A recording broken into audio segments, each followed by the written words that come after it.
Langit malam itu hitam pekat, seolah bulan dan bintang enggan menampakkan diri. Angin membawa bau kemenyan dan bunga 7 rupa. Di tengah balai desa, sebuah sesajen besar disiapkan.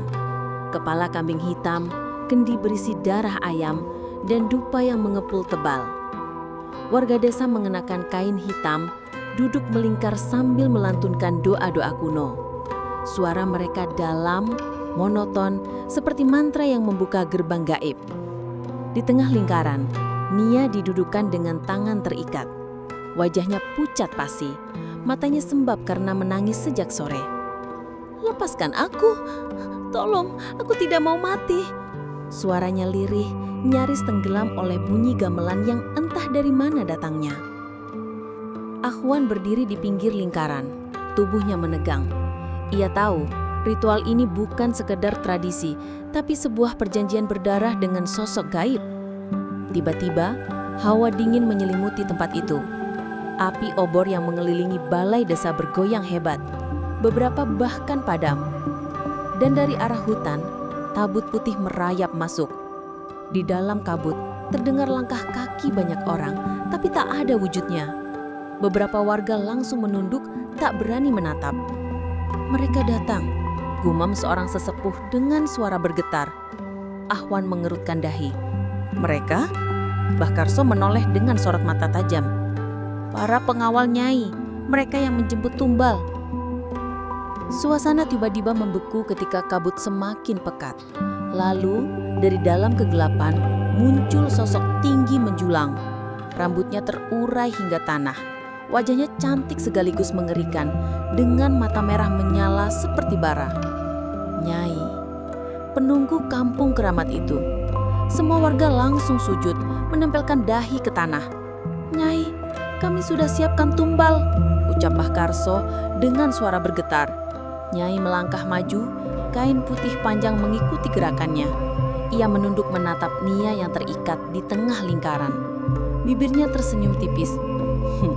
"Gadis ini segar, cantik, tepat seperti yang kuinginkan."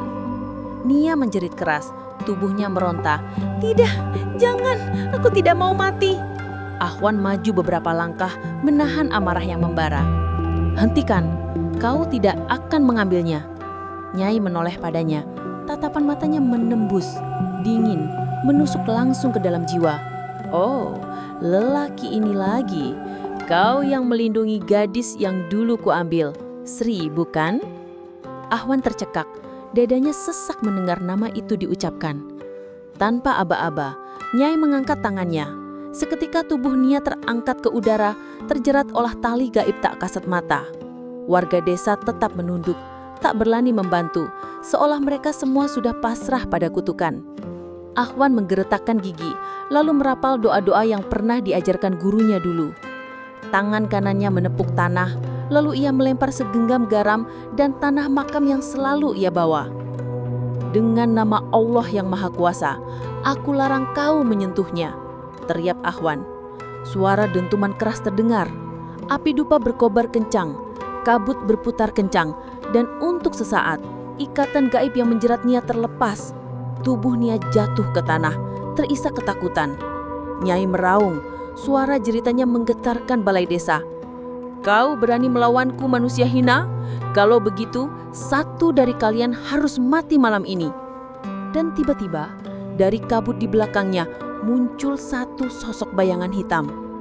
Salah satu teman Ahwan yang ikut berlibur ke desa itu, tubuhnya terseret ke tengah lingkaran sebagai korban. Bayangan hitam itu menyeret seseorang dari dalam kabut. Saat sosoknya semakin jelas, Ahwan tercekat. "Doni!" teriaknya. Ya, Doni, salah satu teman kerja yang ikut berlibur bersama mereka. Wajah Doni pucat pasi, tubuhnya gemetar seperti kehilangan kendali. Matanya kosong, seolah jiwanya sudah direnggut. Nyai tertawa, tawanya nyaring dan menggema. "Dia sudah kupilih. Kau pikir bisa menolak kehendakku?" Sri dulu pun tak bisa kau selamatkan. Kini giliran temannya. Mbah Karso menutup mata, wajahnya penuh rasa bersalah namun juga pasrah. Ia berbisik lirih. Kutukan ini tak bisa dihindari. Satu nyawa harus jadi tumbal, atau seluruh desa hancur. Doni menjerit tiba-tiba, seakan tubuhnya disayat dari dalam. Darah mengalir dari mulutnya.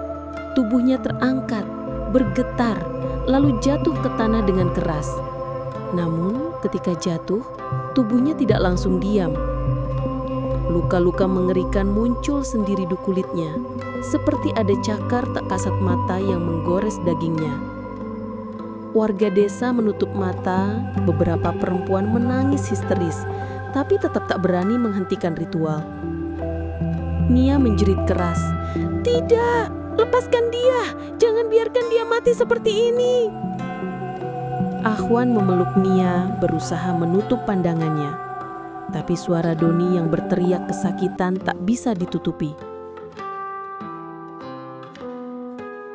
Nyai melangkah maju, tangannya terulur ke arah Doni. Seketika dari tubuh Doni keluar cahaya samar, seperti kabut putih, jiwanya sendiri. Doni meronta, suaranya serak. "Tolong aku, jangan biarkan aku pergi." Namun, cahaya itu perlahan disedot ke tangan Nyai. Senyumnya semakin lebar, matanya berkilat merah. "Ah, segar, muda, manis sekali." Tubuh Doni kemudian jatuh lemas. Matanya melotot kosong. Dia sudah mati. Ahwan berdiri dengan tubuh gemetar, namun matanya penuh amarah. "Cukup, kau sudah merenggut Sri. Sekarang Doni, aku tidak akan membiarkan satupun lagi." Nyai menatapnya dengan tatapan sinis, lalu mendekat.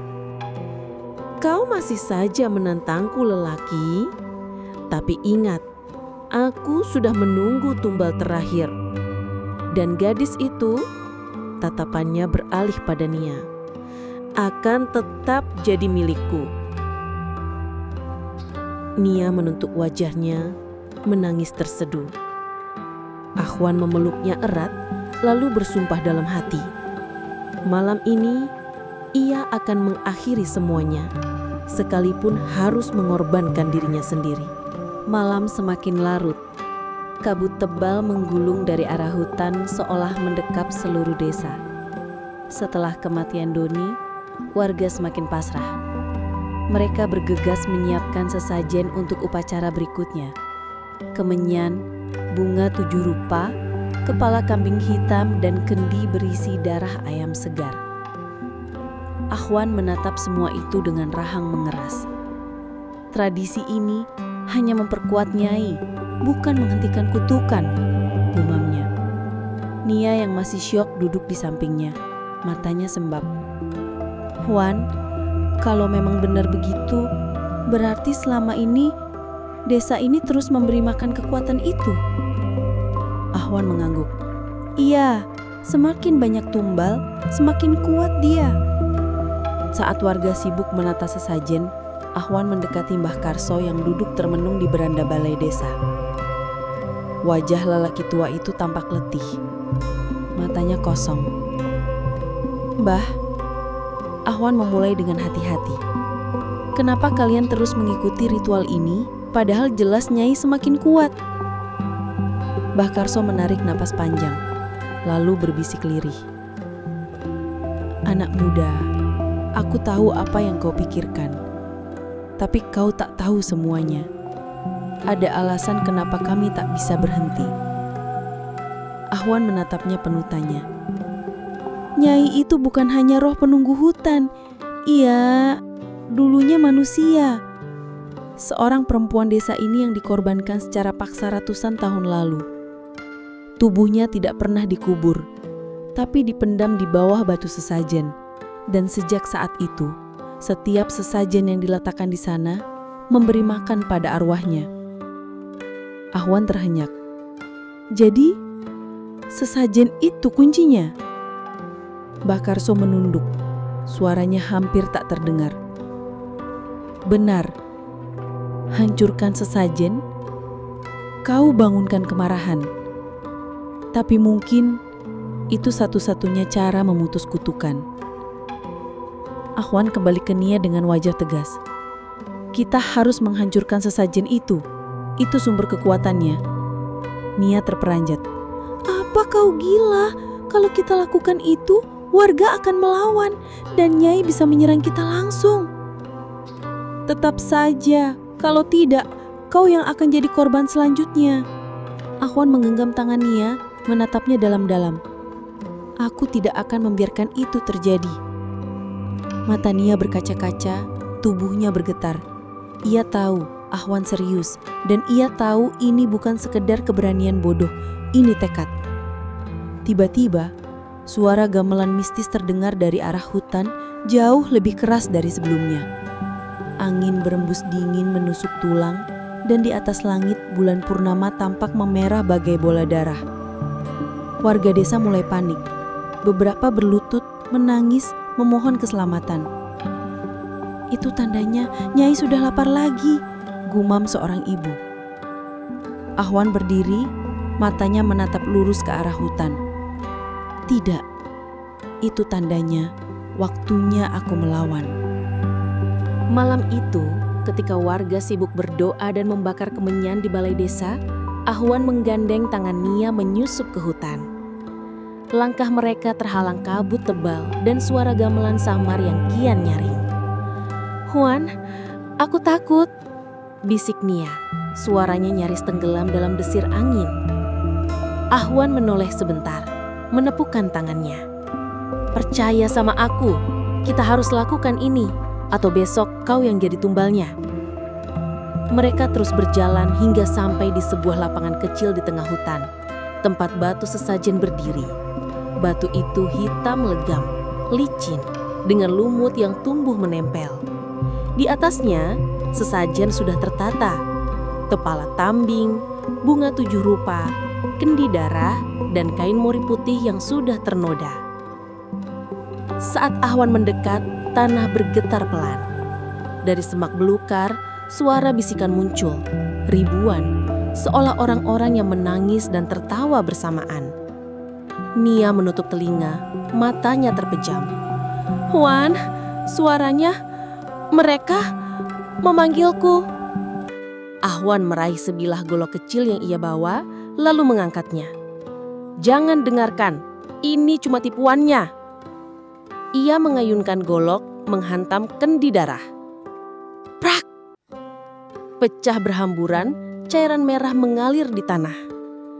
Tiba-tiba, suara jeritan panjang terdengar dari dalam bumi, menggelegar hingga pohon-pohon bergetar.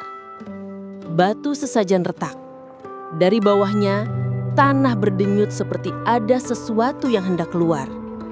Ahwan menarik Nia mundur, matanya terbelalak. "Huan, apa yang kau lakukan?" Nia teriak panik. Retakan semakin membesar. Lalu dari celah itu, menyembur asap hitam pekat bercampur bau busuk yang menusuk hidung. Di dalamnya, terlihat tulang belulang yang bergerak sendiri, dililit kain kafan lusuh yang penuh darah kering. Arwah itu bangkit perlahan mata kosong. Mulutnya terbuka hingga rahangnya seakan hendak terlepas. Suara gamelan langsung berhenti, digantikan oleh bisikan seram. "Akhirnya, kau bebaskan aku seutuhnya." Sosok itu mengangkat kepalanya dan kain kafan yang menutup wajahnya terlepas. Dari balik tulang-tulang, perlahan terbentuk daging, kulit, lalu wajah perempuan cantik namun mengerikan, dengan senyum penuh darah dan mata merah menyala. Nia menjerit, menutup wajahnya. "Itu Nyai!" Ahwan berdiri dengan golok di tangan, meski tubuhnya bergemetar. "Kalau benar kau yang jadi sumber kutukan, malam ini kau harus berhenti." Nyai mendengus, suaranya menggema. "Berhenti? Tidak, lelaki. kau justru membangkitkan aku seutuhnya. Dan sekarang, aku bisa mengambil lebih dari 1 jiwa sekaligus." Ia melangkah maju, tanah di bawah kakinya berubah menjadi lumpur darah. Dari balik pepohonan, bayangan hitam bermunculan mengerubungi mereka berdua. Nia memeluk lengan Ahwan erat-erat, tubuhnya bergetar hebat.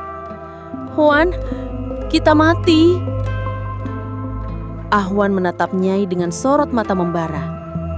"Tidak, selama aku masih hidup, aku akan melawanmu. Sekalipun aku harus jadi tumbal terakhir." Nyai tertawa panjang, tawa yang mengguncang seluruh hutan. "Kalau begitu, mari kita mulai tari kematianmu."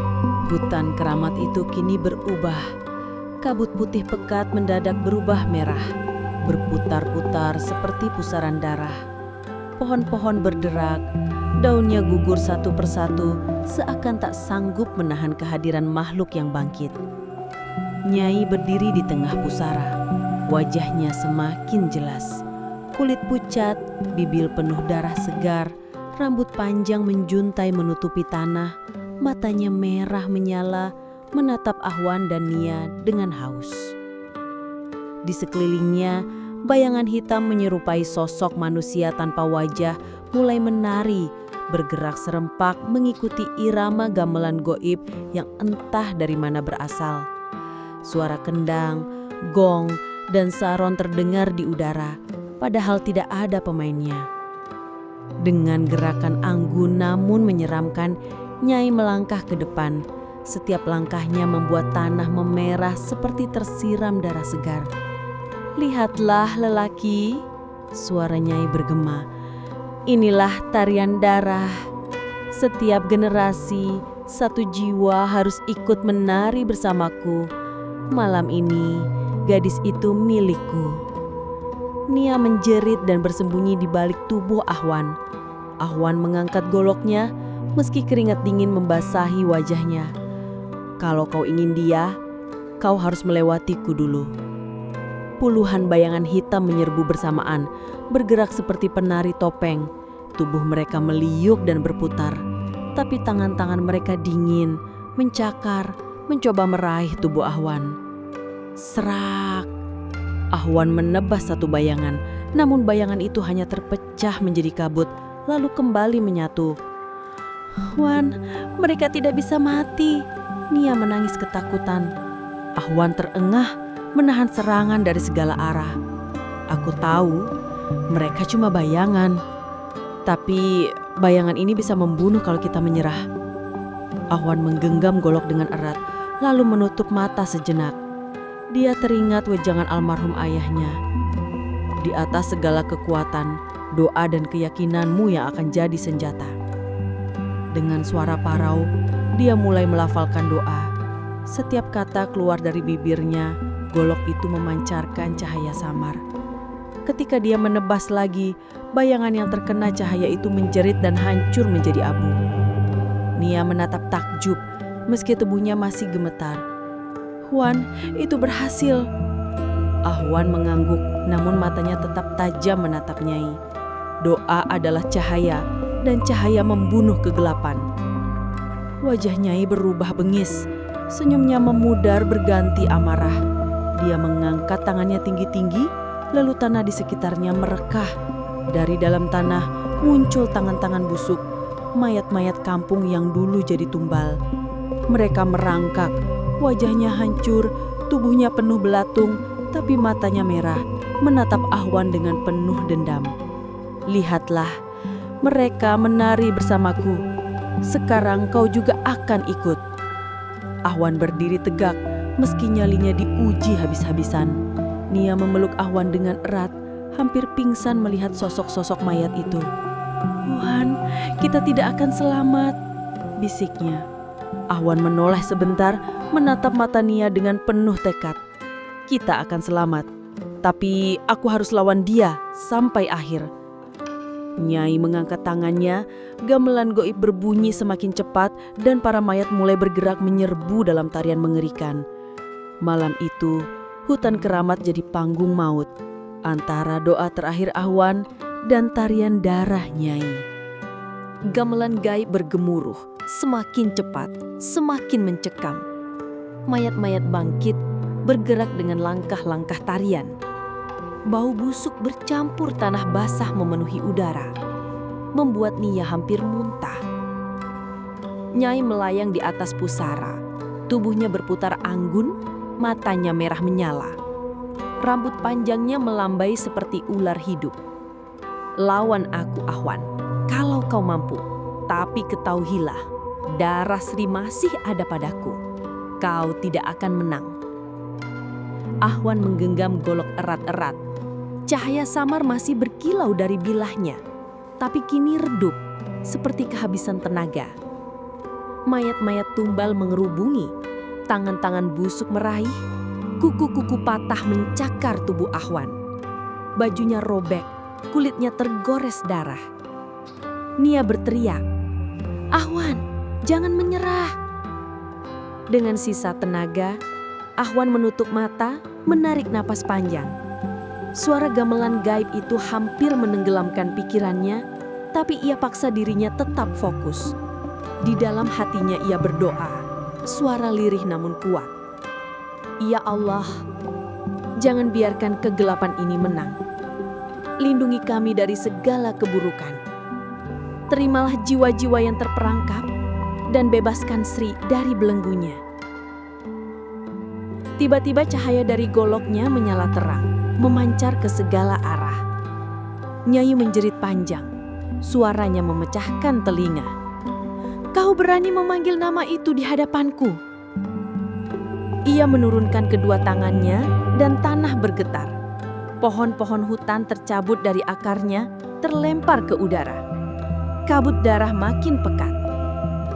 Dari tubuh Nyai keluar puluhan wajah perempuan, menjerit, menangis, memanggil minta tolong. Itu adalah jiwa-jiwa korban yang ia simpan selama puluhan tahun. Nia menutup telinganya, menangis. "Ya Tuhan, aku tidak sanggup." Tapi Ahwan berdiri tegak. "Kalau Sri ada di dalam sana, aku akan membebaskannya." Dengan cahaya goloknya, Ahwan menebas bayangan dan mayat-mayat yang mencoba menahan. Setiap tebasan melepaskan jeritan arwah dan bayangan itu lenyap seperti kabut tertiup angin. Namun Nyai semakin buas. Rambutnya melilit tubuh Ahwan mencoba mencekik. Ahwan hampir jatuh, tapi ia menancapkan golok ke tanah, membaca doa dengan segenap jiwa.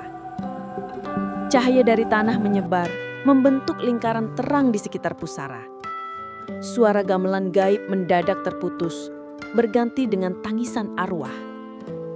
Dari dalam lingkaran cahaya, sosok samar muncul. Sri. Wajahnya pucat, matanya sayu, namun senyumnya lembut. Ia menatap Ahwan, suaranya lirih. "Ahwan, terima kasih. Kau sudah datang untukku." Ahwan menitikkan air mata. "Sri, aku tidak akan biarkan kau terjebak lagi." Sri mengangguk, lalu menoleh ke arah Nyai. "Nyai, lepaskanlah. Waktumu sudah habis. Jangan terus menyiksa." Nyai meraung, tubuhnya bergetar hebat. "Tidak, aku abadi. Aku harus menari dengan jiwa-jiwa mereka selamanya." Ahwan menutup mata, menaruh kedua tangannya di atas tanah, dan melantunkan doa terakhir dengan lantang. Setiap kata jadi cahaya, setiap kalimat jadi kilatan petir. Cahaya itu menyelimuti pusara, membakar rambut Nyai, menghancurkan bayangan dan melepaskan jeritan jiwa-jiwa korban. Nyai menjerit sekeras-kerasnya, tubuhnya terbakar oleh cahaya putih. "Ahwan, kau akan menyesal." Lalu tubuhnya meledak jadi kabut hitam, lenyap di telan cahaya. Semua mendadak sunyi, hutan keramat tak lagi bergemuruh. Hanya terdengar suara jangkrik dan angin malam. Sri berdiri di depan Ahwan, wajahnya kini damai. "Aku bebas, Ahwan. Terima kasih. Jangan tangisi aku lagi. Jalani hidupmu dan jangan pernah kembali ke sini. Senyumnya terakhir kali terlihat, lalu tubuhnya perlahan memudar, menjadi cahaya dan lenyap ke langit. Awan jatuh tersungkur menangis keras, sementara Nia memeluk dia. Malam itu pusara Nyai tak lagi angker, hanya menyisakan tanah retak dan keheningan mencekam. Kabut tipis masih menggantung di hutan ketika fajar pertama kali menyibak kegelapan. Burung-burung hutan berkicau, seperti menandai akhir dari malam penuh darah. Akhwan dan Nia berjalan gontai meninggalkan pusara. Langkah mereka berat, tubuh penuh luka, tapi batin lebih hancur. Tak ada lagi suara gamelan gaib, tak ada lagi bayangan hitam. Hanya tanah yang retak, tanda pusara itu telah kehilangan penguasa lamanya. Saat mereka tiba di perkampungan, suasana kacau. Warga berhamburan keluar rumah, wajah pucat, sebagian menangis. Ada yang berlutut di tanah, berdoa dengan panik. Seorang tetua desa menghampiri mereka. "Kalian, apa yang sudah terjadi? Kami mendengar jeritan dari arah hutan. Lalu tiba-tiba semua gamelan berhenti." Nia menatap tetua itu dengan mata merah. "Semua sudah berakhir, Pak. Nyai sudah tiada. Tapi banyak korban yang tidak bisa kembali." Warga saling berpandangan. Sebagian bersyukur, sebagian justru terlihat takut. Seolah hilangnya Nyai berarti hilangnya pelindung yang selama ini mereka andalkan. Akhwan berjalan sendiri ke tanah lapang di pinggir kampung. Di sana tubuh Bima yang sudah dingin terbaring ditutupi kain lusuh. Ia berlutut menatap wajah temannya untuk terakhir kali. "Maaf Bim. Andi, Doni," bisiknya serak. "Aku tak bisa menyelamatkanmu." Air matanya jatuh, membasahi tanah. Di dalam hatinya ia bersumpah tidak akan pernah melupakan korban malam itu. Di rumah Nia duduk di depan ibunya. Wajah ibunya muram, seolah menanggung beban dosa seluruh leluhur. "Aku salah, Bu. Aku yang mengajak mereka ke sini. Aku kira kampung ini hanya tempat tradisi. Aku tidak tahu masih ada tumbal." Ibunya menggenggam tangan Nia. "Bukan salahmu, Nak. Ini sudah berlangsung puluhan tahun. Kau justru yang memutus rantai itu." Tapi hatinya tetap hancur setiap kali mengingat wajah Sri yang tersenyum sebelum lenyap. Hatinya serasa ditusuk pisau. Malam itu Akhwan duduk sendirian di serambi rumah. Angin malam bertiup pelan. Ia menatap langit, mencari-cari bintang, berharap melihat secercah cahaya Sri. Bayangan wajahnya terus muncul. Senyumnya, tatapannya, suaranya. Kini Sri sudah bebas. Tapi bagi Akhwan kepergiannya meninggalkan lubang besar yang takkan pernah tertutup. "Tenanglah di sana, Sri," bisiknya. "Aku akan terus hidup untuk menjaga doa-doa kita tetap ada." Keesokan paginya, Akhwan dan Nia memutuskan pergi meninggalkan kampung. Mereka tidak bisa lagi tinggal di tempat yang penuh darah dan kutukan. Warga mengantar mereka sampai ke batas desa. Beberapa menunduk hormat, beberapa hanya menatap kosong. "Pergilah, kalian sudah cukup berkorban," kata tetua desa lirih. Saat melewati gapura keramat, Akhwan merasakan angin dingin terakhir kali menyapu wajahnya. Seolah ada yang berbisik samar di telinganya.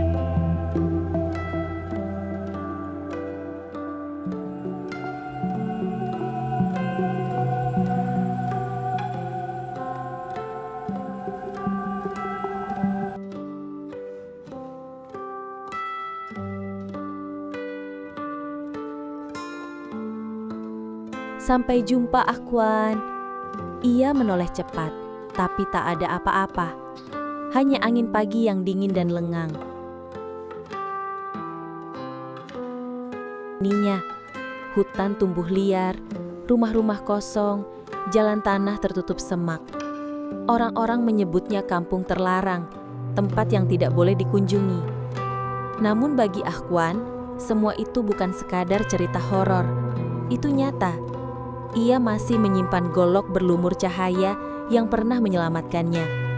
Ia masih mendengar bisikan Sri dalam mimpinya. Dan setiap kali malam tiba, ia selalu terbangun dengan perasaan yang sama, bahwa Nyai mungkin sudah lenyap, tapi bayangannya masih menunggu di balik gelap.